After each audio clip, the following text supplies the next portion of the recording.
L'année dernière, je suis allé au Costa Rica et j'ai eu 3 cérémonies d'ayahuasca. Je sais que quelque chose de similaire se passe avec la glande pinéale où le corps peut produire du diméthyltryptamine. Entrer dans cet espace, c'est en quelque sorte une façon de me forcer là-dedans par opposition à l'apprentissage et aux méthodes pour être capable de m'y emmener naturellement. Probablement.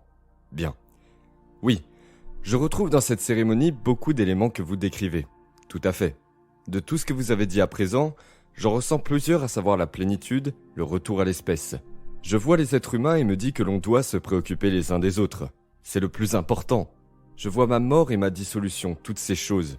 Cela est si réel et important que ça n'apparaît pas dans un monde tridimensionnel. Ceci se produit car la diméthyltryptamine est l'un des métabolites de la glande pinéale. Lorsqu'elle est activée, la compression des petits cristaux crée un effet piézoélectrique. Ils deviennent donc électriquement chargés. Ils peuvent commencer à briller, à vibrer comme un récepteur radio, à capter des fréquences. Donc, lorsque vous enseignez à un étudiant cette pratique, la glande pénienne, connectée à une énergie, produit une amélioration de la mélatonine. L'un de ces produits chimiques est le diméthyl-atryptamine, un hallucinogène très puissant. Cela vient également de la médecine des plantes. Quand cette glande est activée, elle produit des antioxydants très puissants, anticancéreux, anti-vieillissement, anti-maladie cardiaque, anti-coup de fouet, anti-neurodégénératif, anti-inflammatoire, anti-microbien. En modifiant cette molécule, cela crée une benzodiazépine. Quel est ce volume ? Les centres de survie dans votre cerveau vont s'éteindre et vous vous sentirez totalement en sécurité pour créer. Vous allez créer les mêmes produits chimiques qu'un animal en hibernation.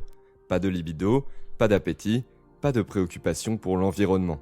Ce sont les 3 premiers centres d'énergie de votre corps où l'énergie va se déplacer vers votre cœur. Le corps entre en état de stase et crée le même produit chimique que celui trouvé dans l'anguille électrique. Nous avons mesuré que vous pourrez constater de grandes amplitudes d'énergie dans le système nerveux. Pas seulement grandes, mais énormes. Une quantité surnaturelle d'énergie. La personne se trouve alors dans un état d'excitation. Cet état est normalement provoqué par les hormones du stress, la peur, l'agression, la colère ou la douleur. C'est une réponse sympathique de combat ou de fuite. Mais dans ce cas, l'excitation est la béatitude, l'extase. Elle provoque des ondes cérébrales gamma élevées avec des amplitudes en dehors de la normale. La personne est alors hyper consciente de cet état et ne peut pas forcer son cerveau à le faire, c'est un fait. C'est cette haute amplitude, cette charge électrique, qu'un rendement électrique active électriquement leur système nerveux. Le cerveau agit ainsi et apparaît la diméthyltryptomie. L'expérience intérieure va être plus réelle que tout ce qui existe. Les plantes médicinales modifient la conscience de la personne parce que leurs produits chimiques s'insèrent dans les mêmes sites récepteurs que la sérotonine et la mélatonine. Mais ceci a un message très différent, non ? Imaginez maintenant le flot de ces métabolites venant de la pinéale. La glande pinéale transmettant une fréquence, une imagerie profonde.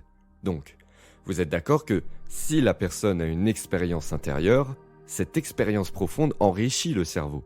En mettant en place de nouveaux circuits, l'expérience produira une émotion. La personne en extase ou en état de béatitude va prêter attention aux images dans son esprit. Et que va-t-il se passer quand cette personne reviendra à la réalité tridimensionnelle ? Elle ne verra plus les choses de la même manière. Le cerveau ne peut percevoir qu'à la hauteur de son câblage. Vivre une expérience intérieure profonde comme celle-ci va élargir votre perception, votre spectre de la réalité, car le cerveau possède à présent les circuits pour percevoir ce qui a toujours existé, mais que vous avez supprimé à cause de votre attention dans la réalité tridimensionnelle.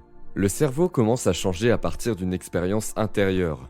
C'est comme ça que je pense que les mystiques l'ont fait, parce que maintenant, tout d'un coup, vous avez la capacité de percevoir plus, de remarquer que c'est une espèce d'organisme vivant. Pour beaucoup de gens, la médecine par les plantes est donc un excellent point de départ. Mais, par la même occasion, j'ai vu des gens faire 65 voyages de médecine par les plantes avec un cancer de stade 4 sans amélioration. Il est temps à ce moment-là de raisonner de façon pratique et de changer. De plus, je trouve que la seule façon de m'améliorer est de revenir, de faire le travail quotidien, les méditations. Je dois probablement essayer de rassembler les choses que vous enseignez, reconnaître mes émotions, rendre ma réalité différente. Arrêtez de réagir. C'est là que le travail difficile arrive. Vous ne pouvez pas simplement assister à la cérémonie. Exactement. Il est bénéfique de modifier la chimie du cerveau, afin de percevoir le monde différemment. Cette perception doit être instrumentale. En d'autres termes, Comment cela va-t-il changer dans ma vie de tous les jours? En réagissant toujours aux mêmes personnes et aux mêmes conditions dans votre vie, il y aura un blocage au bout d'un certain temps. Vous serez comme coincé dans le monde tridimensionnel et devront faire face à la réalité à notre réveil. Il faut faire un pas dans le monde quantique, le monde réel, et savoir naviguer entre les deux. Il ne faut pas vivre en permanence dans ce monde quantique car vous avez un corps. Il faut prendre ce que vous pouvez et créer à partir de là tout en étant capable d'arriver à se déplacer entre ces deux mondes. De revenir à la réalité tridimensionnelle en apportant cette énergie et qui vous voulez être avec vous. De dépasser votre environnement en étant plus grand que votre corps, que le temps. Le faire vous permettra de voir les effets que cela peut créer. Il ne s'agit plus de la richesse, d'une nouvelle voiture ou toute autre chose matérielle, mais plutôt ce qui sera le plus important sera de l'avoir accompli, de savoir que vous pouvez le faire. Un aspect sur lequel je reviens toujours, lorsque j'avais 7 ans, mes parents ont divorcé et je me trouve à San Diego. C'était un événement traumatisant pour moi que j'aborde toujours dans mes expériences.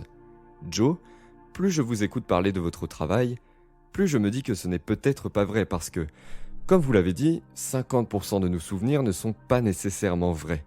Je continue à me concentrer sur cet événement, je pense qu'il est temps que je me raconte une nouvelle histoire. C'est vraiment sain, nous racontons des histoires basées sur notre niveau de conscience à ce moment-là. Je suis sûr que c'était traumatisant et inconfortable pour vous, que vous avez vécu beaucoup de séparation et de dualité. C'est vrai. La question à se poser est la suivante. Lorsque vous êtes confronté à des problèmes ou conditions dans votre vie qui amènent une même émotion, redevenez-vous cet enfant de 7 ans qui essaie inconsciemment de comprendre le monde qui l'entoure ou qui se sent isolé, seul au monde? Alors, est-ce l'événement qui est important? Non. Si vous compreniez l'émotion que vous avez ressentie à l'âge de 7 ans et que vous travaillez à dépasser cette émotion, lorsque vous aurez réussi à la dépasser, vous verrez cette expérience à partir d'un plus grand niveau de conscience et que c'était le meilleur résultat possible pour vos parents. Ainsi, au lieu de voir ce divorce comme une blessure ou une souffrance, il vous apparaîtra comme une compréhension, une compassion. C'est le travail à accomplir pour y parvenir. Quand nous nous racontons cette histoire du passé, nous réaffirmons notre incapacité à changer. Je souhaite que les personnes racontent l'histoire de leur avenir, qu'ils y croient plus qu'ils ne croient en leur passé. Ils doivent rompre avec leur avenir plus qu'avec leur passé, qu'ils rendent leur futur plus réel que leur passé. Si vous continuez dans ce sens, cela devient la réalité. Mais cela demande beaucoup de travail. Vous savez quoi? Les personnes, dans notre travail, visualisent le fil de leurs pensées avant d'aller dormir. Pourquoi? Car c'est la meilleure chose à laquelle penser avant d'aller se coucher. Ils s'assoient avant de dormir et travaillent à restaurer le corps pendant 15 à 20 minutes. Leur corps est leur temple, leur serviteur. Ils veulent le reconnaître et l'aimer pour qu'il se restaure et se régénère. Ils refont ce travail au réveil, consacrant et investissant du temps pour eux et pour leur avenir. Ils ont compris que leur café, douche, téléphone portable n'étaient pas des éléments importants, mais seulement des mécanismes. Et je pense que si vous croyez en vous, vous croyez aux possibilités et vice-versa.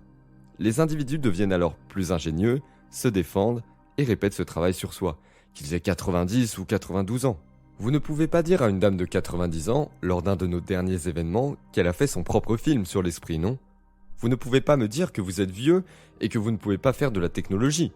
Nous avons quelqu'un de 92 ans qui l'a fait. Un film est quand tu joues quelque chose. Vous faites un film de votre futur? Que voulez-vous être dans votre futur?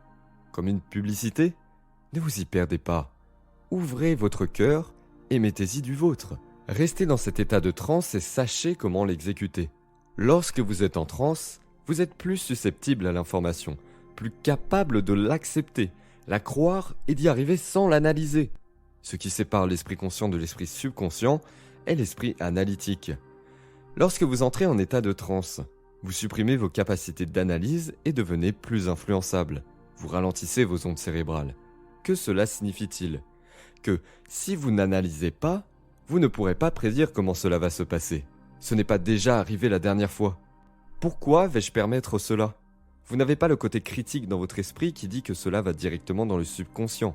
Et si vous le faites juste avant d'aller dormir, vos ondes cérébrales changent déjà.